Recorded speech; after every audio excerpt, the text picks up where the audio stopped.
Meron akong kwento habang kumakain ng spicy chicken, eggs, tsaka kimchi. Story time. Ito yung isa sa mga paborito kong kinakain pag wala akong maisip na kakainin for lunch. Ano malalaman kung hindi mo kaibigan yung isang tao? Para sa akin, pagkasama mo yung isang tao and you are walking on eggshells. Ano ibig sabihin nun? Kapag hindi ka komportableng kasama siya, very careful ka sa mga sinasabi mo, tsaka kinikilos mo, ibig sabihin nun, hindi mo siya kaibigan. Ang tender nung chicken.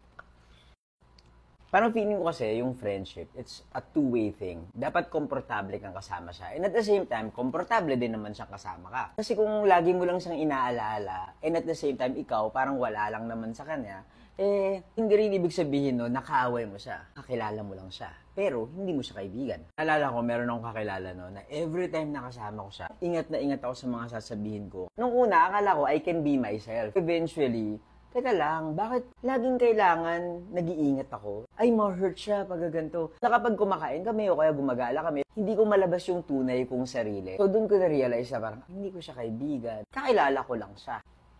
Doon ko na-determine yung mga taong pagkakatiwalaan ko. Sasabihin mo yung mga sikreto mo, yung mga plano mo sa buhay, sa mga kaibigan mo. Hindi sa mga kakilala mo kasi pwede ka nilang tradorin. Yun lang.